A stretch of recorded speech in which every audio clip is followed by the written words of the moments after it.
Hi friends, എല്ലാവർക്കും recipes by രേവതിയുടെ ഒരു പുതിയ എപ്പിസോഡിലേക്ക് സ്വാഗതം. ഇന്ന് വന്നിരിക്കുന്നത് വളരെ ടേസ്റ്റി ആയിട്ടുള്ള ഒരു പലഹാരത്തിൻ്റെ റെസിപ്പിയുമായിട്ടാണ്. ഉള്ളിൽ നല്ല ക്രീമി ആയിട്ടുള്ള ഫില്ലിങ്ങോട് കൂടിയിട്ടുള്ള വളരെ ടേസ്റ്റി ആയിട്ടുള്ള ഈ ഒരു പലഹാരം കുട്ടികൾക്കും അതുപോലെ തന്നെ മുതിർന്നവർക്കും ഒരേപോലെ ഇഷ്ടാവുന്നതാണ്. ഓവനൊന്നും ഇല്ലാതെ വളരെ സിമ്പിളായിട്ട് തയ്യാറാക്കിയെടുക്കാൻ വേണ്ടി പറ്റുന്ന നല്ല ടേസ്റ്റി ആയിട്ടുള്ള ഈ ഒരു പലഹാരം എങ്ങനെയാണ് ഉണ്ടാക്കുന്നതെന്നൊക്കെ നമുക്കൊന്ന് നോക്കിയിട്ട് വരാം. അതിനായിട്ട് ആദ്യം തന്നെ നമ്മൾ ഇതിൻ്റെ കവറിംഗ് ആണ് തയ്യാറാക്കിയെടുക്കാൻ വേണ്ടി പോകുന്നത്. അതിന് വേണ്ടിയിട്ട് ഞാനിവിടെ 1/4 കപ്പ് അളവ് പാലെടുത്തിട്ടുണ്ട്. ചെറു ചൂടായിട്ടുള്ള പാൽ വേണം നമ്മൾ ഉപയോഗിക്കാൻ വേണ്ടിയിട്ട്. ഇതിലേക്ക് 1 ടേബിൾ സ്പൂൺ അളവിൽ പഞ്ചസാരയാണ് ചേർത്ത് കൊടുത്തിരിക്കുന്നത്. പഞ്ചസാര ആദ്യം ഒന്ന് പാലുമായിട്ട് നന്നായിട്ട് യോജിപ്പിച്ചെടുക്കുക. അതിനുശേഷം നമ്മൾ ഇതിലേക്ക് 1 ടീസ്പൂൺ അളവിൽ ഇൻസ്റ്റൻറ്റ് ഈസ്റ്റാണ് ചേർത്ത് കൊടുത്തിരിക്കുന്നത്. ഈസ്റ്റ് ചേർത്ത് കൊടുക്കുമ്പോൾ നല്ല ഫ്രഷ് ആയിട്ടുള്ള ഈസ്റ്റ് തന്നെ ചേർത്ത് കൊടുക്കാൻ വേണ്ടി ശ്രദ്ധിക്കുക. ഇതുകൂടെ ചേർത്തതിന് ശേഷം ഒരു 10 മിനിറ്റ് നേരത്തേക്ക് നമുക്കിത് റെസ്റ്റ് ചെയ്യാൻ വേണ്ടി വെക്കാം. ഈസ്റ്റ് നല്ലപോലെ ആക്ടിവേറ്റ് ആയിട്ട് വന്നിട്ടുണ്ട്. ഇതൊന്ന് മിക്സ് ചെയ്തതിന് ശേഷം നമുക്കിതിലേക്ക് മൈദ ചേർത്ത് കൊടുക്കാം. ഈ ഒരു പലഹാരം മൈദയിലാണ് ഞാനിപ്പോൾ ഇവിടെ തയ്യാറാക്കിയിരിക്കുന്നത്. നിങ്ങൾക്ക് മൈദയിലോ അല്ലാന്നുണ്ടെങ്കിൽ ഗോതമ്പ് പൊടിയിലോ അല്ല മിക്സായിട്ടോ ചേർക്കാവുന്നതാണ്. പക്ഷേ കൂടുതൽ രുചി മൈദ ചേർക്കുമ്പോൾ തന്നെയാണ്. ഞാനിവിടെ 2 കപ്പ് അളവ് മൈദയാണ് ചേർത്ത് കൊടുത്തിരിക്കുന്നത്. ഇതിൻ്റെ കൂടെ തന്നെ 1/4 ടീസ്പൂൺ അളവിൽ ഉപ്പും കൂടെ ചേർത്ത് കൊടുക്കാം. അതും കൂടെ ചേർത്ത് കൊടുത്തതിന് ശേഷം ഇത് നല്ലപോലെ ഒന്ന് നീഡ് ചെയ്തെടുക്കാം. നമ്മൾ ചേർത്ത് കൊടുത്ത പാല് കുറച്ച് കുറവായിരിക്കും. നമ്മളിത് കുഴച്ച് വരുമ്പോൾ നോക്കിയിട്ട് മാത്രം ചേർത്ത് കൊടുത്താൽ മതി. പാല് ചേർത്ത് കൊടുക്കുമ്പോൾ ചെറു ചൂടായിട്ടുള്ള പാല് തന്നെ ചേർത്ത് കൊടുക്കാൻ വേണ്ടി ശ്രദ്ധിക്കുക. ആദ്യം ഞാനിവിടെ 1/4 കപ്പ് അളവ് പാൽ ഒഴിച്ചിരുന്നു. പിന്നെ 2 ടേബിൾ സ്പൂണോളം പാലാണ് എനിക്ക് ആവശ്യമായിട്ട് വന്നത്. അത് പക്ഷേ നോക്കി നോക്കി വേണം ചേർത്ത് കൊടുക്കാൻ വേണ്ടിയിട്ട്. ആ ഒരു മൈദയിലുള്ള വ്യത്യാസമൊക്കെ അനുസരിച്ച് അത് അങ്ങോട്ടോ ഇങ്ങോട്ടൊക്കെ ആവാം. ഇതുപോലെ സോഫ്റ്റ് ആയിട്ടുള്ള കൂട്ടാണ് നമ്മൾ തയ്യാറാക്കി എടുക്കേണ്ടത്. ഇതുപോലെ കൂട്ട് തയ്യാറായി വന്നതിന് ശേഷം ഏകദേശം 1 ടേബിൾ സ്പൂണോളം റിഫൈൻഡ് ഓയിൽ ഞാൻ ഒഴിച്ച് കൊടുത്തിട്ടുണ്ട്. എന്നിട്ട് ഇതുപോലെ ഒന്ന് പരത്തി നമ്മളിത് നല്ലപോലെ കുഴച്ചെടുക്കണം. ഇതുപോലെ ചെയ്തെടുക്കുമ്പോൾ നമ്മളുടെ കൂട്ട് നല്ല സോഫ്റ്റ് ആയിട്ട് ഇരിക്കാൻ വേണ്ടിയിട്ടും അതുപോലെ തന്നെ നമ്മളുടെ ബണ്ണ് നല്ല സോഫ്റ്റ് ആയിട്ട് കിട്ടാൻ വേണ്ടിയിട്ടും സഹായിക്കും. ഇതുപോലെ ഞാനൊരു 5 മിനിറ്റ് നേരത്തേക്ക് കൈയെടുക്കാതെ നല്ലപോലെ തന്നെ നീഡ് ചെയ്തെടുത്തിട്ടുണ്ട്. കൂട്ട് നല്ല സോഫ്റ്റ് ആയിട്ടാണ് ഇരിക്കുന്നത്. ഇതുപോലെ ഒന്ന് ടക്ക് ചെയ്ത് കൊടുക്കാം. നല്ല സോഫ്റ്റ് ആയിട്ടാണ് നമ്മളുടെ കൂട്ടിരിക്കുന്നത്. നിങ്ങൾക്ക് തൊട്ട് നോക്കുമ്പോൾ തന്നെ മനസ്സിലാകുന്നുണ്ടാവും നല്ല സോഫ്റ്റ് ആയിട്ടാണ് ഇരിക്കുന്നത്. ഇനി ഇതിൻ്റെ മുകളിലേക്കായിട്ട് കുറച്ച് എണ്ണ ഒന്ന് സ്പ്രെഡ് ചെയ്ത് കൊടുക്കുന്നുണ്ട്. ആ ഒരു മുകൾ ഭാഗം ഉണങ്ങി വരാതിരിക്കാൻ വേണ്ടിയിട്ടാണ് ഇതുപോലെ എണ്ണ ഒന്ന് സ്പ്രെഡ് ചെയ്ത് കൊടുക്കുന്നത്. ഞാൻ റിഫൈൻഡ് ഓയിലാണ് സ്പ്രെഡ് ചെയ്ത് കൊടുത്തത്. അതിനുശേഷം ഇത് അടച്ച് വെച്ചിട്ട് ഡബിൾ സൈസ് ആകുന്നത് വരെയാണ് റെസ്റ്റ് ചെയ്യേണ്ടത്. 2 മുതൽ 3 മണിക്കൂറിനുള്ളിൽ അത് ഡബിൾ സൈസ് ആകും. ഈ ഒരു സമയത്ത് നമ്മൾക്ക് ഇതിൻ്റെ ഫില്ലിംഗ് തയ്യാറാക്കിയെടുക്കാം. അതിന് വേണ്ടിയിട്ട് ഒരു പാനിലേക്ക് ഏകദേശം 1 ടേബിൾ സ്പൂണോളം ബട്ടർ ചേർത്തിട്ടുണ്ട്. ഇതിൻ്റെ കൂടെ തന്നെ 1 ടീസ്പൂണോളം എണ്ണ കൂടെ ചേർത്ത് കൊടുക്കാം. ബട്ടർ കരിഞ്ഞു പോവാതിരിക്കാൻ വേണ്ടിയിട്ടാണ്. ആ ഒരു ബട്ടർ മെൽട്ടായി വന്നതിന് ശേഷം ഇതിലേക്ക് ഒരു 3-4 അല്ലി വെളുത്തുള്ളി ചെറുതായിട്ട് അരിഞ്ഞതാണ് ചേർത്ത് കൊടുക്കുന്നത്. ഹൈ ഫ്ലെയിമിൽ വെച്ചിട്ട് ഒന്ന് നല്ലപോലെ സോട്ട് ചെയ്തെടുക്കാം. ഇതിലേക്ക് ഒരു മീഡിയം സൈസ് ഉള്ളി ഒന്ന് അരിഞ്ഞെടുത്തതാണ്. ഒരുപാട് കനം കുറച്ചിട്ടല്ല ഞാനിവിടെ അരിഞ്ഞെടുത്തിരിക്കുന്നത്. അതും കൂടെ ചേർത്ത് കൊടുക്കാം. ഈ ഒരു സോട്ടിംഗ് ഒക്കെ ചെയ്യുന്നത് ഹൈ ഫ്ലെയിമിലാണ്, ഒരുപാട് ലോ ഫ്ലെയിമിലല്ല. അതുപോലെ നമ്മളുടെ വെജിറ്റബിൾസ് ഒന്നും ഒരുപാട് കുക്ക് ചെയ്യേണ്ട ആവശ്യമില്ല. ചെറുതായിട്ടൊന്ന് വാടി വന്നാൽ മതി. അതൊന്ന് ആ ഒരു ഉള്ളി ചെറുതായിട്ടൊന്ന് വാടി വരുമ്പോൾ ഞാനിതിലേക്ക് ഒരു ചെറിയ ക്യാപ്സിക്കം ചെറുതായിട്ട് അരിഞ്ഞത് ചേർത്ത് കൊടുത്തിട്ടുണ്ട്. ഇതിൻ്റെ കൂടെ തന്നെ ഞാനിവിടെ 200 ഗ്രാം മഷ്റൂമും കൂടെ ചേർത്ത് കൊടുത്തിട്ടുണ്ട്. മഷ്റൂം നല്ലപോലെ ക്ലീൻ ചെയ്തതിന് ശേഷം ഒന്ന് അത്യാവശ്യം വലുപ്പത്തിലാണ് ഞാൻ കട്ട് ചെയ്തിരിക്കുന്നത്, ഒരുപാട് നേർത്തിട്ടല്ല. ഇതിൻ്റെ കൂടെ തന്നെ ആവശ്യത്തിന് ഉപ്പും 1/4 ടീസ്പൂൺ അളവിൽ ചില്ലി ഫ്ലേക്സുമാണ് ഞാനിവിടെ ചേർത്ത് കൊടുത്തിരിക്കുന്നത്. ഇതെല്ലാം കൂടെ ഒന്ന് നന്നായിട്ട് വഴറ്റിയെടുക്കാം.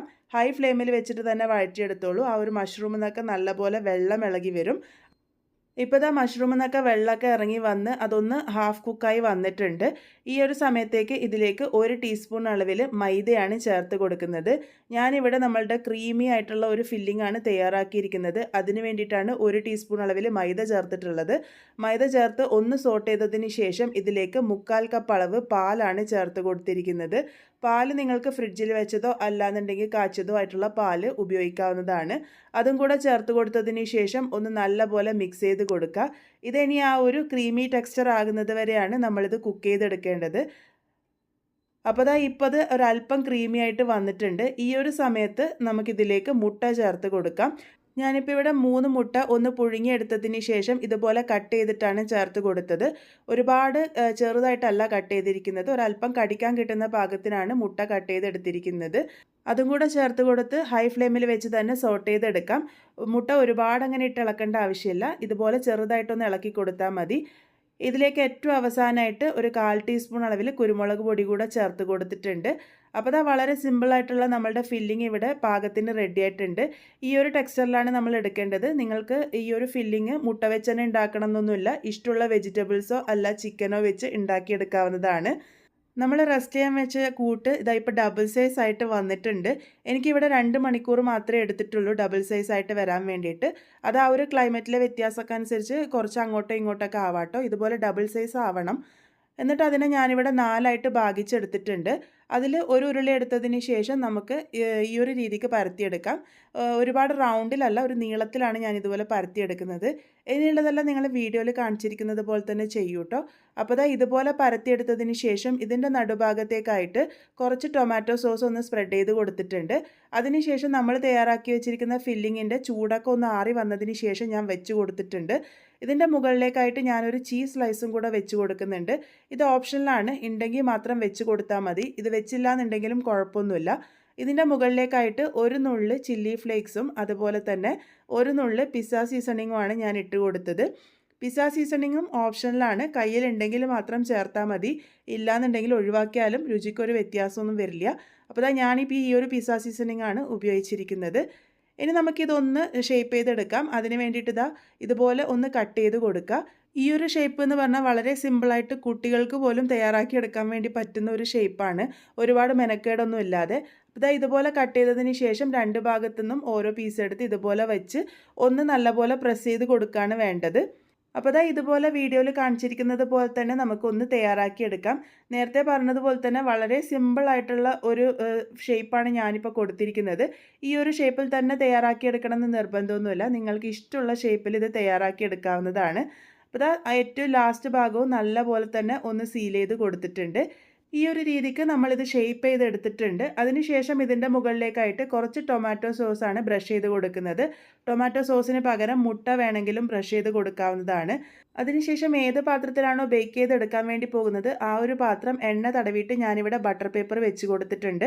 ബട്ടർ പേപ്പറിൻ്റെ മുകളിലും എണ്ണയൊന്ന് തടവിയിട്ടുണ്ട്. ബട്ടർ പേപ്പർ ഇല്ലാന്നുണ്ടെങ്കിൽ എണ്ണ തടവിയിട്ട് മൈദ ഒന്ന് സ്പ്രെഡ് ചെയ്താലും മതി. ഇനി നമ്മൾ സ്റ്റൗവിൽ തന്നെ ഓവൻ സെറ്റപ്പ് ഉണ്ടാക്കിയിട്ടാണ് ഇത് ബേക്ക് ചെയ്തെടുക്കാൻ വേണ്ടി പോകുന്നത്. അതിന് വേണ്ടിയിട്ട് ഇതുപോലത്തെ ഒരു വലിയ പാത്രം എടുത്തിട്ടുണ്ട്. ഞാൻ അതിലേക്ക് ഉപ്പിട്ട് കൊടുത്തിട്ടുണ്ട്. ഉപ്പിട്ട് കൊടുക്കണമെന്ന് നിർബന്ധമില്ല. ഇതിൻ്റെ മുകളിലേക്കായിട്ട് ഒരു ചെറിയ സ്റ്റാൻഡും കൂടെ വെച്ചിട്ടുണ്ട്. അത് ഹൈ ഫ്ലെയിമിൽ ആദ്യം 5 മിനിറ്റ് നേരത്തേക്ക് പ്രീഹീറ്റ് ചെയ്തതിന് ശേഷം വേണം നമ്മൾ ആ ഒരു പാത്രം ഇറക്കി വെച്ച് കൊടുക്കാൻ വേണ്ടിയിട്ട്. അതിനുശേഷം ഹൈ ഫ്ലെയിമിൽ വെച്ചിട്ട് തന്നെ 10 മിനിറ്റ് നേരത്തേക്കാണ് നമ്മളിത് ബേക്ക് ചെയ്തെടുത്തിരിക്കുന്നത്. 10 മിനിറ്റ് ആകുമ്പോഴേക്ക് തന്നെ നമ്മളുടെ ബണ്ണ് ഇവിടെ റെഡിയായി കിട്ടിയിട്ടുണ്ട്. അതൊന്ന് മാറ്റിയതിന് ശേഷം ഇതിൻ്റെ മുകളിലേക്ക് ചൂടോട് കൂടിയിട്ട് തന്നെ കുറച്ച് ബട്ടറും കൂടെ സ്പ്രെഡ് ചെയ്ത് കൊടുത്തിട്ടുണ്ട്. ബട്ടർ സ്പ്രെഡ് ചെയ്യുമ്പോൾ ഒരു നല്ല ഗ്ലേസിങ്ങും കിട്ടും, അതുപോലെ നല്ലൊരു ടേസ്റ്റുമാണ്. വളരെ ടേസ്റ്റി ആയിട്ടുള്ള നല്ല ക്രീമി ആയിട്ടുള്ള ഫീലിങ്ങോട് കൂടിയിട്ടുള്ള നമ്മളുടെ ബണ്ണ് ഇവിടെ റെഡി ആയിട്ടുണ്ട്. ഓവനൊന്നും ഇല്ലാതെ തന്നെ നല്ല പെർഫെക്റ്റ് ആയിട്ടാണ് നമുക്ക് കിട്ടിയിരിക്കുന്നത്. എല്ലാവരും എന്തായാലും ട്രൈ ചെയ്ത് നോക്കുമെന്ന് പ്രതീക്ഷിക്കുന്നു. ഫീഡ്ബാക്സ് ഒക്കെ പറയുക. വീണ്ടും ഒരു നല്ല റെസിപ്പി